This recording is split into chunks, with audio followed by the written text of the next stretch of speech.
धौलपुर चंबल मुक्तिधाम सोमवार को सिर्फ एक अंतिम संस्कार का साक्षी नहीं बना, बल्कि एक बेटी के प्रेम, साहस और संवेदना की ऐसी कहानी लिखी गई जिसने वहां मौजूद हर व्यक्ति को भीतर तक छू लिया। 85 वर्षीय कमला देवी की अंतिम यात्रा में ना कोई बेटा था, ना कोई औपचारिक शोर, बस थी एक बेटी रीता, जो मां की अंतिम इच्छा को दिल पर रखकर उन्हें विदा करने खड़ी थी।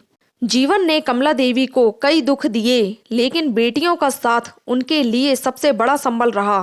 करीब 14 वर्ष पहले पति के निधन के बाद परिस्थितियां बदल गईं। पारिवारिक जमीन को लेकर विवाद खड़े हुए और मजबूरी में कमला देवी को अपनी बेटी रीता के साथ चितौरा गांव आना पड़ा।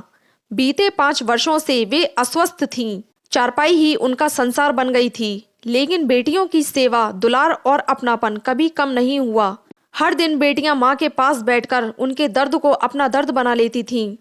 सोमवार को जब कमला देवी ने अंतिम सांस ली तो घर में खामोशी छा गई। आंखें नम थीं, लेकिन रीता के मन में एक दृढ़ संकल्प था, मां की आखिरी इच्छा को पूरा करने का। चंबल मुक्तिधाम में रीता ने सनातन और वैदिक परंपराओं के अनुसार चिता को मुखाग्नि दी। उस पल बेटी की आंखों से बहते आंसू और हाथों की मजबूती ने सभी को भावुक कर दिया।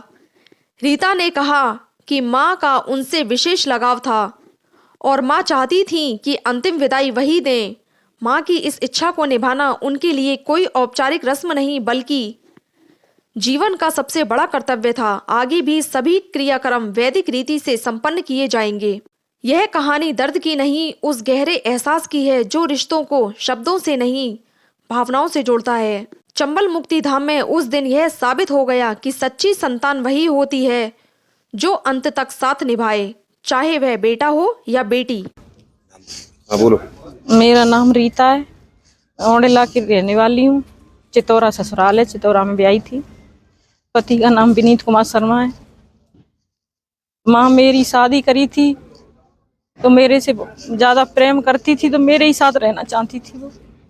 पिताजी खत्म हो गए तो माँ उसी दिन से मेरे साथ आ गई। कम से कम 12, 13, 14 साल हो गई उनको मैंने ही सेवा की थी। अब तो वो 5 साल से खाट में थी, तो खाट में ही मैं ही सेवा करती थी। मैंने ही रखी है, मेरे पास से वे कहीं जाना नहीं चाहती। मुझसे कहती थी, बेटा मेरे को तो चम्मिल ले जाना, वहीं पे दाग देना, और तू ही दाग दियो बेटा, ते संग रही हो तो तू ही है मेरी। तो आपके कोई भाई वगैरह? भाई मेरे है नहीं कोई, हम 3 बहन थे, मैं सबसे छोटी हूँ। मुझे कोई ज्यादा चाहती तो आपसे थी, ही प्रेम ज्यादा करती? मुझसे ज्यादा प्रेम करती। आपने दाग दिया? हाँ, मैंने ही दाग दिया है। मेरे ही पास रहती, मेरे जमीन थी उनकी, वो सब लुट गई। ताहुओं के लड़कों ने सब ले ली, कुछ नहीं है उसके पास, कुछ नहीं था। मैंने जो अथी थे मैं नाम कर गई वे।